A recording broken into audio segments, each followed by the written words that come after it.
Hello everyone, welcome back to our channel. তোমাদের সঙ্গে আবার আমি একটা শর্ট হেয়ারে কিভাবে বড় খোপা করবে সেরকম একটা হেয়ার স্টাইল নিয়ে চলে এলাম। সরস্বতী পুজোর জন্য এরকম একটা তোমরা হেয়ার স্টাইল খুব সহজেই করে নিতে পারবে। আর যার আমার মতন এরকম পাতলা আর খুব ছোট হেয়ার, তারা তো খুব সহজেই করে নিতে পারবে এত সুন্দর একটা হেয়ার স্টাইল। তো দেখতেই পেলে ফ্রন্টে আমি কিভাবে কি করলাম।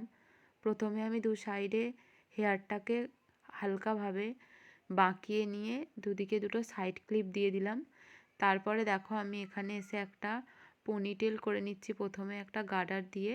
আর গার্ডারটা খুব একটা টাইট যেন হয়, যেন ঢিলা না হয়।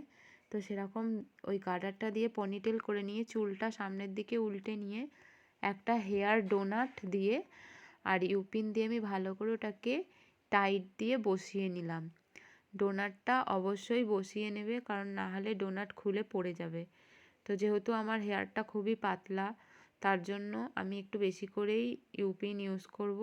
তোমাদের হেয়ার অনুযায়ী ইউপিন ইউজ করবে, যতক্ষণ না টাইট হবে না ইউপিন ইউজ করবে। আমি 4টে ইউপিন ইউজ করেছি, দুটো দেখিয়েছি কিন্তু আমি আরও দুটো ইউপিন ইউজ করেছি।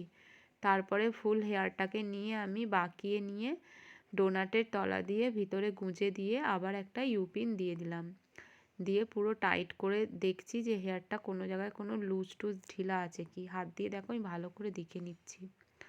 দেখে নিলাম পুরোটা টাইট হয়ে গেছে হেয়ারটা, আর খুলে যাওয়ার কোনো ভয় নেই। তারপরে আমি এক এক করে রোজগুলোকে সুন্দর করে সাজিয়ে নিলাম হেয়ারটাতে। দেখো এটাই হচ্ছে আমার আজকের হেয়ার স্টাইল। যদি তোমাদের ভালো লাগে তাহলে একটা লাইক করে দিও, আর যদি আরও ভিডিও পেতে চাও তাহলে চ্যানেলটাকে সাবস্ক্রাইব করে দিয়ে পাশে থাকা বেল বাটনটি প্রেস করে দিয়ে অল করে দিও। তো সামনেটা দেখো আমি কার্ল করে নিচ্ছি, যে হেয়ারগুলো আমি প্রথমে রেখেছিলাম সামনের দিকে, তো সেগুলো দিয়ে আমি ভালো করে এইভাবে কার্ল করে নিচ্ছি, দেখতে আরও বেশি সুন্দর লাগবে তার জন্য। তো দেখো এইভাবে আমি আমার হেয়ার স্টাইলটা ফুল কমপ্লিট করে ফেললাম, আর কত সুন্দর একটা হেয়ার স্টাইল ক্রিয়েট হয়ে গেল। তো তোমাদেরও যদি এরকম পাতলা হেয়ার হয় তো এই হেয়ার স্টাইলটা তোমরা করতেই পারো সরস্বতী পুজো বা যে কোনো ওয়েডিং পার্টি লুকেতেও করতে পারো। তো চলো ভিডিওটা এখানেই শেষ করলাম, সবাইকে টাটা।